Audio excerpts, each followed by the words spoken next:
joined here today by Mr. Eric Kelso. How are you doing, Eric? Good, James. How are you doing? Yeah, not too bad. It's really good to have you on the show. It's been a while in the works. There's been a few technical issues, but we're finally here. A while ago, but we couldn't get the Skype. I think on my end, I just was using an old system and finally had to just upgrade it, and now it seems to work okay. Good stuff.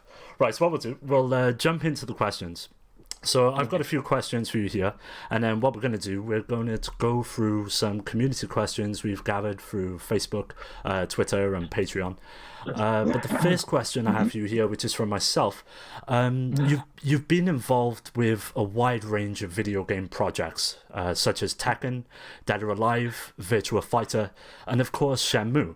Now, out of all the projects you've worked on, which would you say that you had the most fun doing? Shenmue. Shenmue, yes.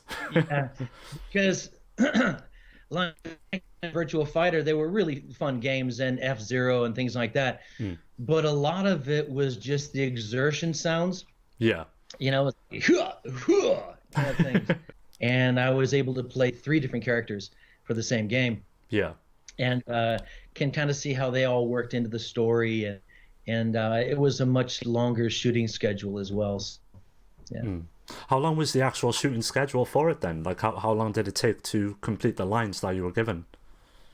Gosh, so long ago, but I think it was probably about a month on each game. Yeah. And I would come in for like about 4-hour shifts, maybe 3 days a week, something like that.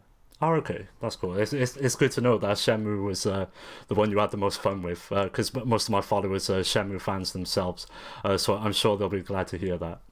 Oh, good. Tying into that first question, during your time on Shenmue, which of the 3 characters that you voiced did you have the most fun with? Ren would be the most fun. Yes. Because he was the first guy, you know, and I got to say a lot of really kind of I don't know, tongue-in-cheek lines, and he had more humor, and he got to be kind of sarcastic and things, so it was more fun. Would you say he was probably me? yeah, I was just about to ask, would you say Ren represents yourself as a person in real life, would you say, or? Probably, yeah, I would think so, but I think I have all 3 in me. Yeah. You know, I like to think I'm cool like Guizan, and that I'm I have a good heart like Fukusan. Yeah. But really the easiest to just go right into. All right, cool. So moving away from Shenmue now, what projects are you currently working on? Let's see. I'm not doing a game at the moment. I have an ongoing TV series called Ego de Asobo, which means playing with English. Yeah. It's kind of like a Sesame Street for Japan, and it's called Ego de Asobo with Orton. Yeah. And Orton is my character, is the main kind of mascot character, and I talk like this. I'm Orton. So he talks a little English. Yeah. And so he is a whale, a huge whale with Orton Town living on his back. So all the characters live in a town which is on the back of a great whale. Yeah. Which goes back to Japanese ancient folklore of that. But I think it was the Ainu or the Jomon, possibly the people, who thought that the Earth was a giant whale and we just lived on its back, kind of thing. That's cool. So what's the what's the aim of the show then? Just to help Japanese people learn English, is it? Yeah, it's to teach little kids English. Yeah. Oh, that's really cool. Cultural things like different people. Yesterday we did a recording, and it was a woman from Mexico. Oh, right. And she was cooking something. So there's it's like cooking as well. And so it teaches little kids, and kids come in with their mother or father, grandfather. Yeah. And she teaches them how to cook, and they learn how to say mix, mix, mix. You know, things like that. And it's really fun. Have you done much television work then? Is it mainly just in Japan that you've done television work, or anything outside of Japan? Mostly in Japan. A lot of NHK. NHK World is you can see it on cable TV and in hotels and things a lot. Yeah. And that's a lot of Japanese documentaries and cultural programs that we overdub into English. Ah, nice. I also did the original Iron Chef. Iron Chef. That sounds interesting. Yeah, that was great. That was a really popular show all over the world, and Yeah. it was a Japanese program that we dubbed in English, Oh, right. and it was really fun. Learned a lot about cooking. I love cooking, so that was great. Excuse me, and I was thinking about cooking, burp from thinking about cooking. And so I was Iron Chef, which was the Japanese Iron Chef in the silver cooking suit. Yeah. And then I did a lot of tasters and stuff as well, and just a lot of different things like that. Can't really remember them all, but yeah, it's fun. What do you actually prefer doing then? Television work or voiceover work in video games? Voice. Voice, yeah. Is easy. You don't have to worry about how you look, or Yeah. you just can go in there and just play with the voice. It's much easier, and it's faster too. I understand. Yeah, that makes sense. Speaking of Iron Chef, you said that you enjoy cooking. What's your favorite dish to cook then? Well, living in Tokyo, I find there's a lack of good Mexican food. Yeah, that's your favorite type of food, you'd say. Excuse me. Yeah, and I'm from California, so you're weaned on Mexican food, and so I do a lot of that. I have a slow cooker, and I do a lot of like 8-hour slow cooking ribs. Nice. And then grill them up. And I'm going to be my fiance is coming over for the holidays. Yeah. And I'm going to roast a chicken and things like that. So nice. Kind of just comfort. Right. So the next question I've got for you here. Now, one of my followers, his name is Deval Tank. He sent me a copy of your book known as Ericisms before the interview. I've been looking through it, and I've got to say that it is absolute gold. I was hoping you could perhaps talk to us a bit about it. What inspired you to make it, and will we see any more Ericisms in the future? About 20 years ago, it's a really long time coming. Yeah. About 20 years ago, I would start just like writing down, like on a piece of paper, a napkin or something. Sometimes just things that I would say, especially if out drinking with friends or something. And I would just some stupid quip about life or philosophy or something. Yeah. And they started calling them Ericisms. And so they said, oh, you should write that down. So I wrote it down, and I stick it in my pocket or on my desk. And it's cleaning out my desk a few years ago, and I found in this drawer just like 100 of these little pieces of paper and things with these little notes of little what I thought were words of wisdom on them. Yeah. So I was thinking, what should I do? And I thought, well, someone said, well, you can self-publish on Amazon. Nobody even has to really like it or anything. You do it yourself. And so I thought, well, okay, I can do that. And so what I decided to do was I kind of weeded some out, and I came up with 100 that I thought were okay. And I typed them out, learned how to self-publish. And then my buddy's Japanese wife, she translated them into Japanese, did a really good job on that. Yeah. I'm told. And and then put them, so it's English, Japanese, English, Japanese. So it's a good way to study English or Japanese. Yeah, it is really good the way it's been laid out as well. Yeah, so it's a really good template. It's kind of a simple design, I think. Yeah. And then on the left side, I put a picture of some of my favorite places in California, which are just pictures of nature. There's no people or buildings or anything. So it's just really nice pictures of like, the coast or, Monterey or Yosemite and things like that. Yeah. Are those places that mean a lot to you? Have you actually visited these places or? Yeah, they're places I have lived or my family's lived or I have spent time. Oh, okay, cool. Well, I've got the book in my hands now. I'd just like to mention a couple that I enjoy myself. Okay. The first one is laughter is our hearts farting, the joy inside, and it just has to come out. I'd say that's one of the funnier ones in the book. That's a really good one. Like farts, you can't really control. Sometimes it's just like, oh, shit. And laughing is kind of the same way because you just get, it just kind of comes out. You can't plan it or control it. Yeah. Yeah. There are one more I'd like to mention. That this is a more of a serious one.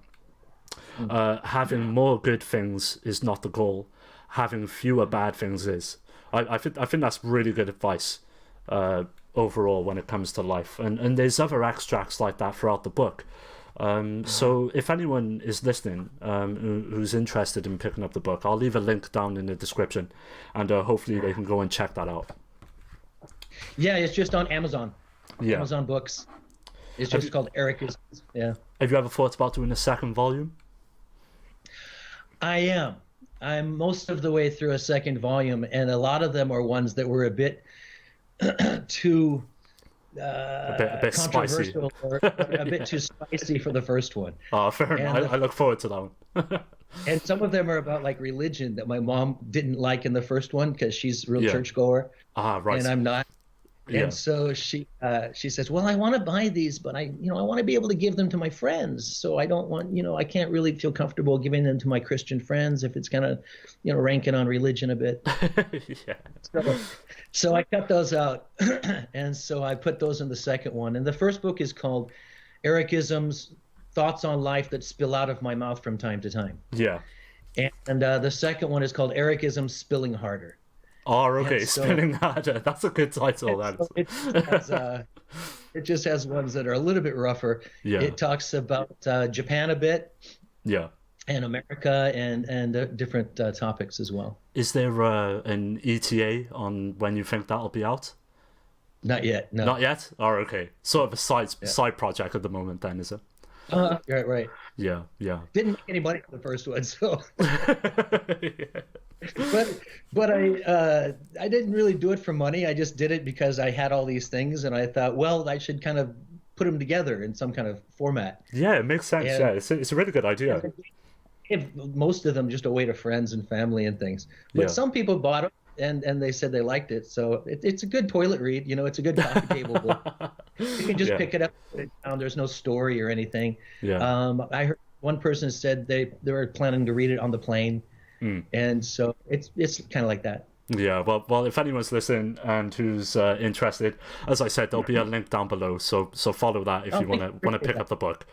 Right then, so we'll move away from Ericisms now, and we'll jump straight back into Shenmue. Now, obviously, you're well known to the fans and have played a huge role in the Shenmue games. One of those roles being the character of Ren, who plays a part in the third installment, which recently just came out.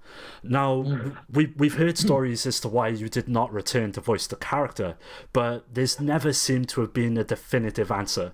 So, were you even asked to return to play as Ren, or were you not contacted at all? Not contacted at all, even to say I'm not doing it. Oh my God! Which I thought was a bit unprofessional. That is because we were scheduled to record, a year earlier. Oh, really? It was supposed to, right? It was delayed, and so for that year and the following year, I didn't take any vacations. Yeah. I just stayed in Tokyo and waiting to hear because I wanted to have my schedule open in case they needed recording. Yeah. I had heard that Ren would be in it. They had already kind of released some images and things like that, so I just assumed it would be me. But then there was no contact, yay or nay, and finally I just kind of heard through the grapevine that they were already recording with somebody else, and I was disappointed. Yeah, I can imagine. Yeah, that's terrible news. That is, especially the fact they didn't even contact you. That just because Ren, Guizhang, and Fukusan, they were central to the Shenmue games. And many people were invested in those characters, and I myself, whether it's a game or a film, if a certain character returns, you want it to be that original character, just the way Corey returned as Ryo. If Corey had returned if Ryo had returned as a different voice actor, it's insane. I can't believe they didn't even contact you. It's and madness. and the fact that Shenmue was brought back by the fans, it seems that you got to kind of respect them, the fans of the game, Exactly. that they do want the same kind of thing again. But I totally understand. I'm not complaining or anything. I'm not bitter about it because you know I came into Tekken in like '97. Yeah. I came to Tekken 3. So that means there was already two versions before with a different Paul Phoenix. Yeah. You know, But I think it's kind of different though, because the character of Paul Phoenix, like, it's not really that much voice work. As you said yourself before, like, Ren had a lot of lines. You felt like he represented you as a real person as well. Like, this is your personality, and obviously, like, you must have brought something to the table that made Ren all the better. And in my opinion, you did, because I'm not saying the Ren in Shenmue 3 is bad, but he's nowhere near as good as he was in 2. Nowhere near as good. Nowhere near as good. But I heard he did a good job. Yeah, he did a decent job, but I personally would have preferred yourself to be in there, and I'm sure the fans would have wanted you to be in there as well. Thanks. And also, I think the main reason they did that was just to be able to shoot in LA. Yeah. Because if you got everybody together, they live in LA, you can, at a moment's notice, they can come in and do a retake. It takes at least a month to shoot it. For Corey, it took several months. Yeah. So I understand the logistics part. What am I? They're going to put me up in a hotel. I could stay with my nephew. That would be okay. But he lives in LA. He's an actor. Yeah. Tyler Pelly, great actor. Shout out. Shout out. He's just in the latest episode of NCIS LA or something like cool. that. Nice. He's a doctor. Yeah. Yeah, that's the way, but like I said, it's the nature of the beast. That's the way it goes. I've come in Virtua Fighter 4. I came in as Jackie. That means there are already at least 3 games before I came in. Yeah. And so it happens. So I wasn't bitter about it, but I was a bit surprised. Yeah, so I think a lot of the fan base were as well. I mean, this has been one aspect that a lot of fans have never got a definitive answer about, and I'm so glad that you've been able to give them that today. But like I said, I'm not bitter. Everything's cool. That's the way the game goes. Voice actors come in and out, so I understand that. So I'm fine. Yeah. Right, so those were the questions that I had for you. So what we'll do now, we'll move on to the community questions, and there is a ton of them. Okay. So what I'll do with I'll start with the Patreon questions. Now this first question kind of ties into what we were just talking about. As you know, Corey Marshall did a meetup with fans not so long ago. And this question comes from Skill Jim. Did you see Corey Marshall and Bill Black talk about the Shenmue 3 voice acting, and Corey saying that the reason Eric wasn't back for free was because he lives in Japan and he's busy with other things? But also what was said in that quote was that you offered to come and pay the expenses yourself, to come over to LA and do it yourself, like, you'd be willing to pay for all of the expenses. Yeah, is there any truth to that? Sure, yeah. I think like the first part, less because I'm in Tokyo, yeah, and I'm not in LA, so it's hard for me for them to shoot.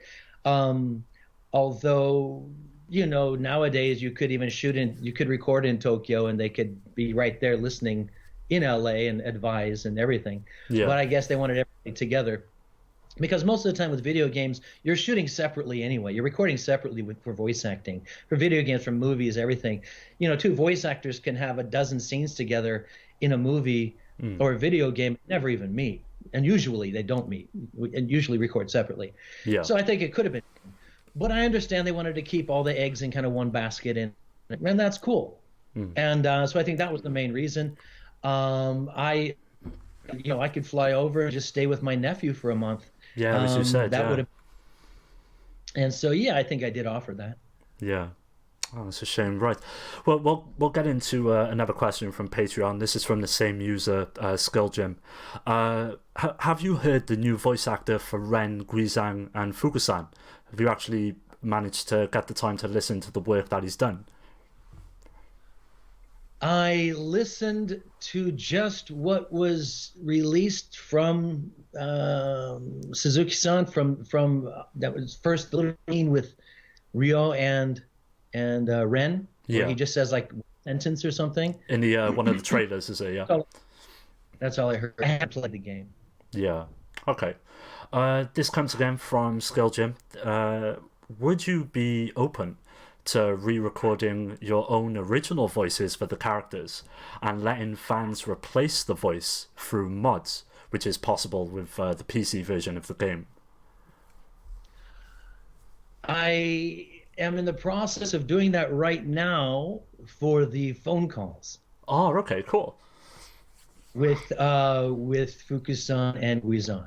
Later this evening after work, I'm going to do a couple little retakes on it. Oh, okay, cool. So, that's good to hear.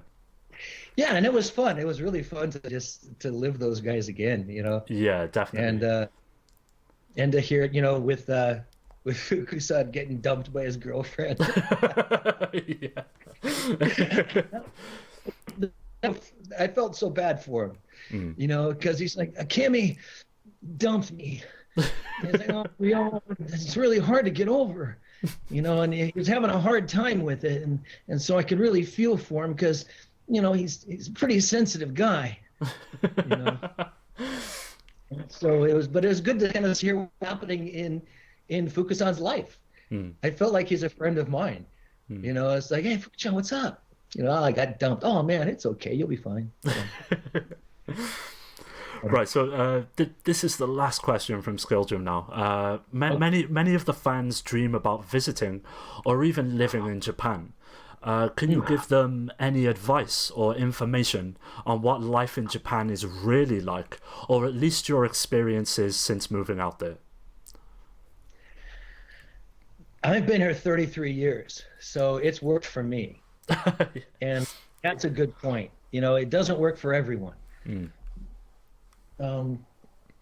What actually made you decide to move out to Japan then? In university, I studied film and at UC Santa Barbara. Yeah. And I wanted to make documentaries about different cultures around the world, but I'd never really been out of California. So I thought, well, I got to do some traveling. So I sold everything I had. My parents got me a plane ticket for my graduation present. Yeah. And I came to Japan. Japan was like the first leg of my 10-year round-the-world trip.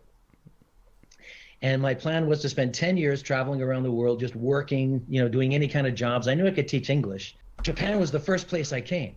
Yeah. And my plan was to be here for 2 years, work teaching English, save some money, and then I could go off to like Asia and China and India and that, you know, all those Thailand and places, which are much cheaper with some strong yen. Yeah. And I wouldn't have to work that much. I could just travel and study. But after 2 years, I didn't save anything. I was just it was expensive to start a new life in Tokyo. And that was in '86 during the bubble economy. And everything was really expensive. So, and I was going out, I was traveling around Japan, having fun. So I didn't really save anything. So I decided to stay 2 more years. And in those next 2 years, I started doing voice acting just by chance. A buddy of mine who was a voice actor narrator asked me if I could just cover for him for a job one time. And I said, I don't know, can I? He said, yeah, you got an okay voice. You're a smart guy. You can do it. So I said, okay.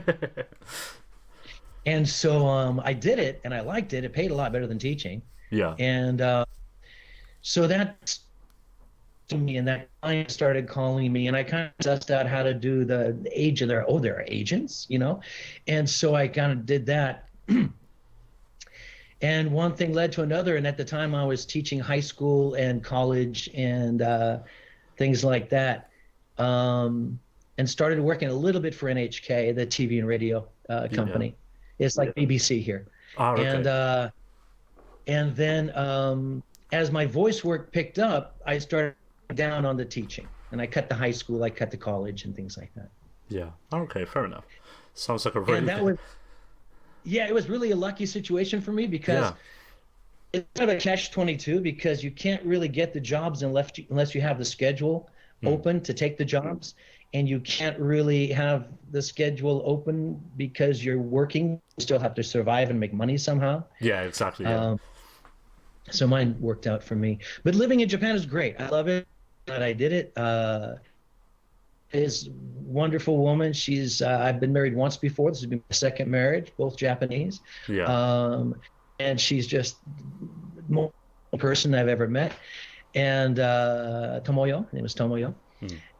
She's a CEO and president of an advertising firm, and she's an incredible businesswoman, and just works like 70 hours a week. But has time.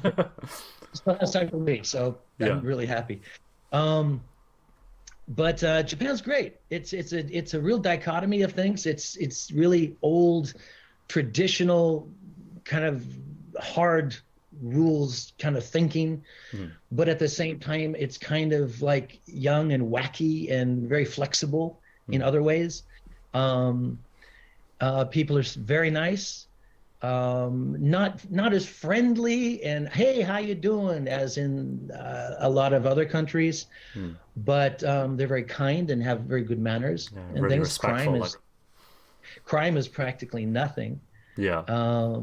The trains are on time. Everything's very quiet and peaceful. And so if it matches your personality, then it's good. Okay, cool. But for some people, no. And it's important to have a job you like. Because if you're just teaching rudimentary English, in a high school or something, you can burn out pretty quickly. Yeah, that's understandable. Kind of challenging. All right, cool. Right, we'll move on to some of our questions from Patreon user Rhino4. Can you play any instruments? No. I never had the dedication involved in actually getting to the point where I could enjoy playing. I'm just easily kind of bored with things, and I kind of want the next thing or the next thing. I'm not really good at like dedicating and practicing. I wish I were. I would like to play something. I'd like to play the guitar or piano or saxophone or something like that. But I do like singing, because singing, I never really had to practice that. I could just, you're just born being able to sing or not, basically. And so I've always enjoyed singing. And so haven't in a long time, but I used to do a lot of karaoke. In English, people say karaoke, but in Japanese, it's pronounced karaoke, and which actually means empty orchestra. So it means just the music without the voice.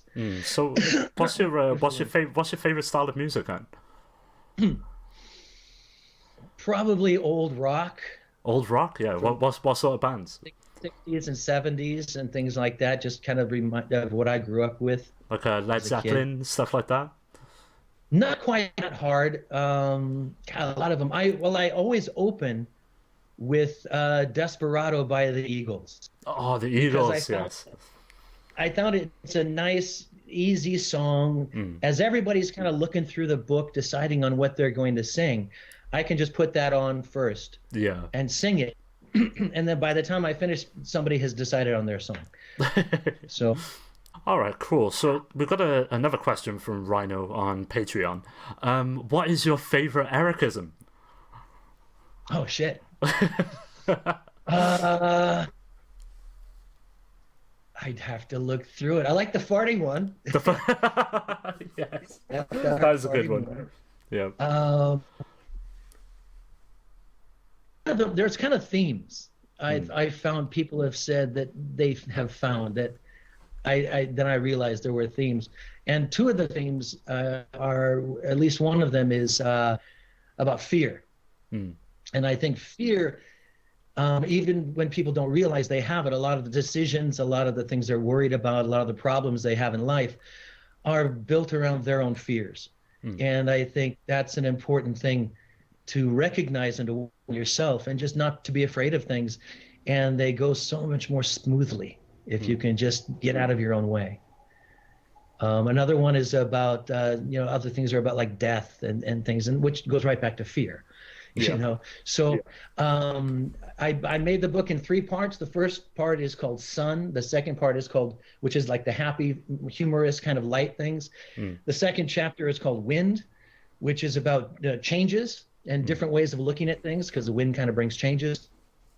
And then the last part is called Rain, which talks about the heavier thing about fear and death and pain and sorrow and loss and things like that.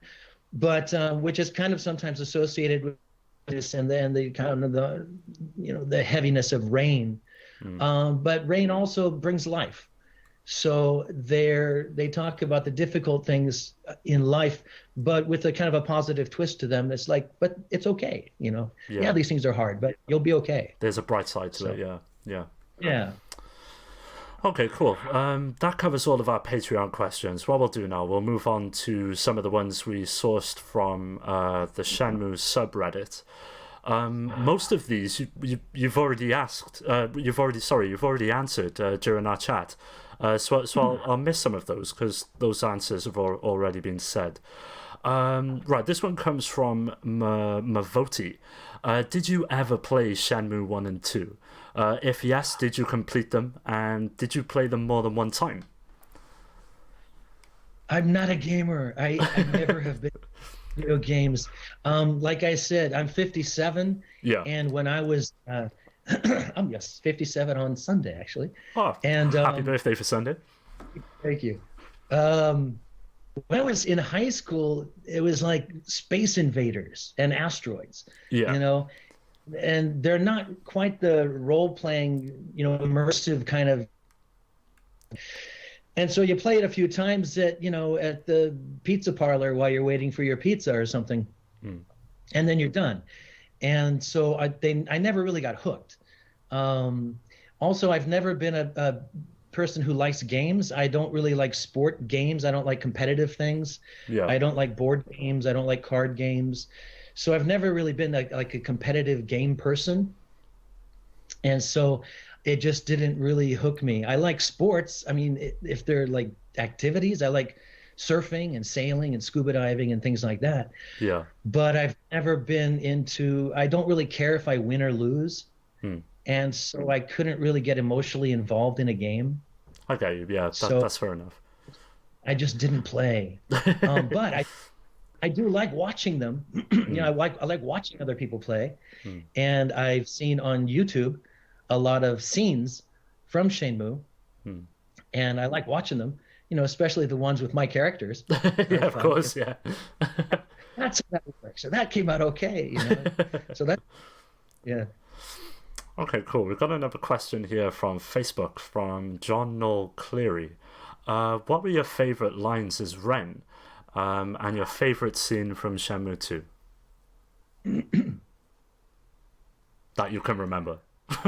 I like it when Ren kind of gives real shit, And, you get to channel some of that anger.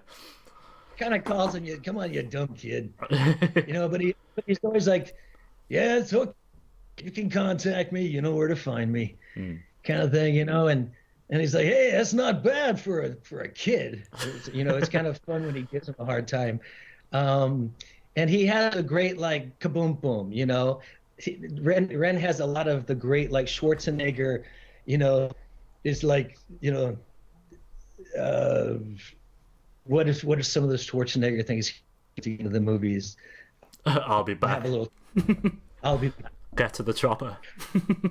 Yeah. So Ren has some kind of sarcastic lines like that. Yeah. Fun. Yeah. Okay, cool. This next question comes from Fliff Toast on Reddit. Are there any insights you've gained over the past 2 decades after being connected with an IP such as Shenmue?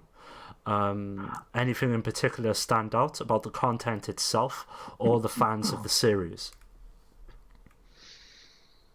Well, I think the storytelling in the game that Suzuki-san did, I mean, it's epic. It's literally epic. Yeah.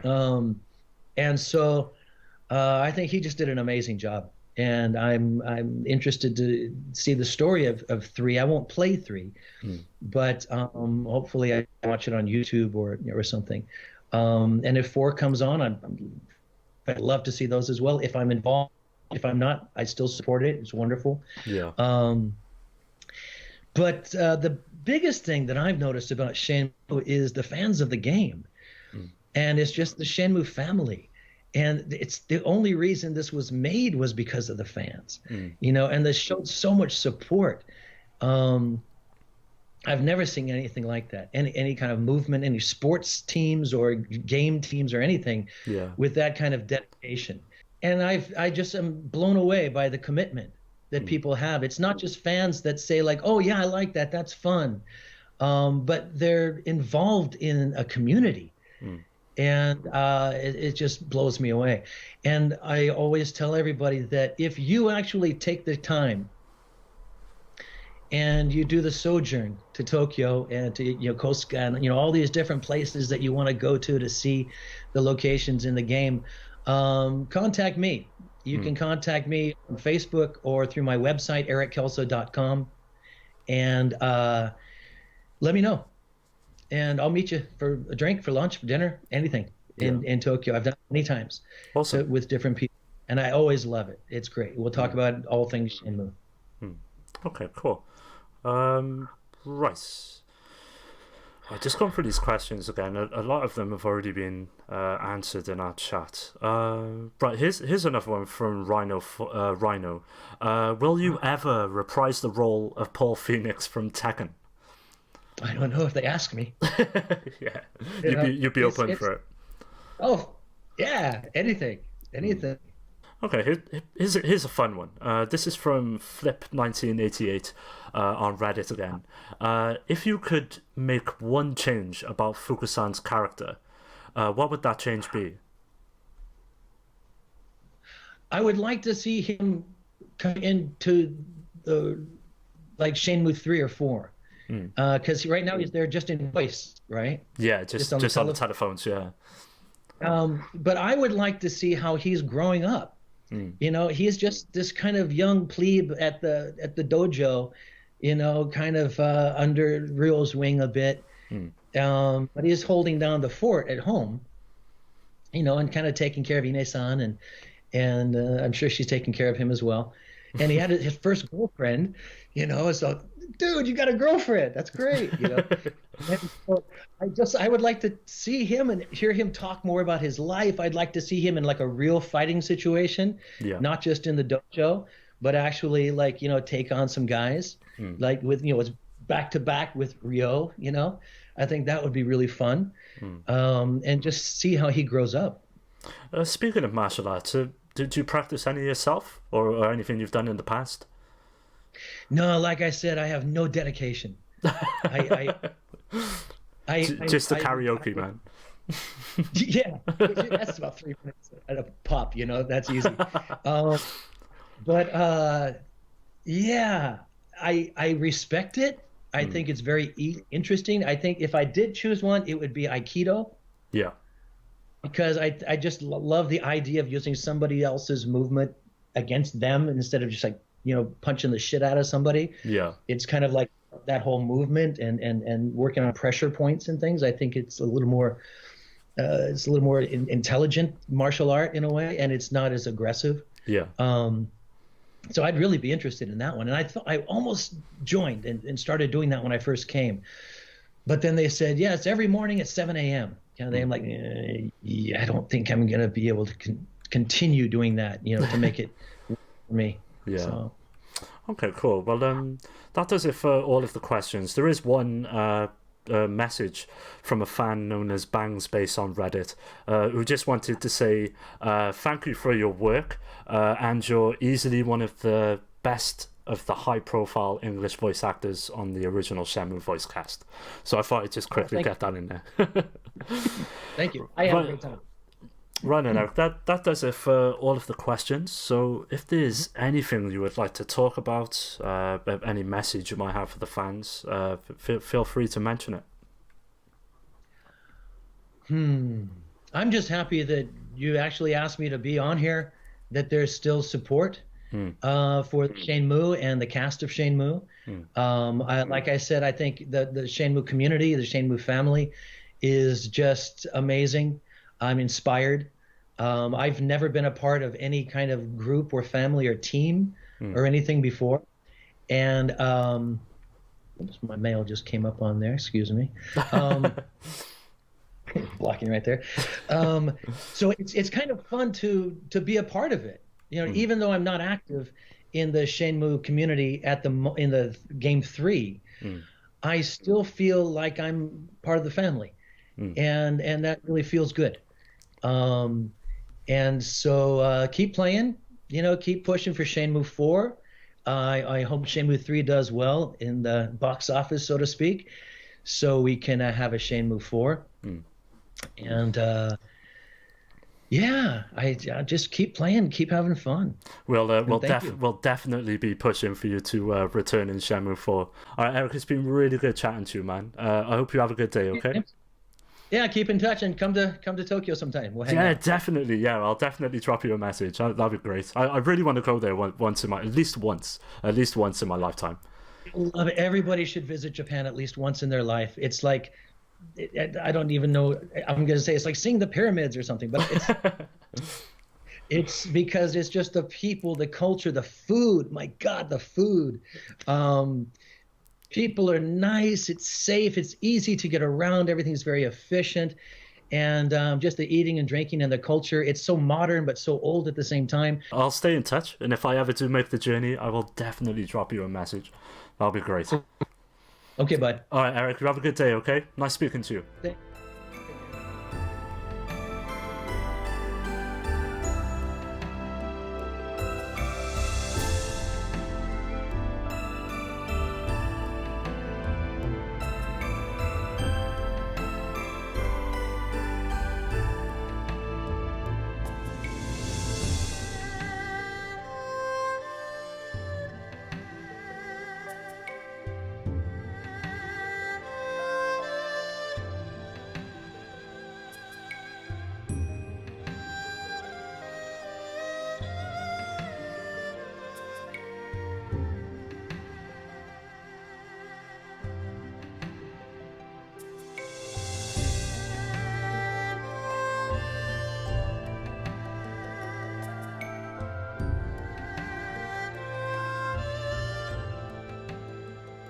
Well, Skill Jim, you're a good man and a good fighter, and I'm sure you're going to be a good father as well. So congratulations to you.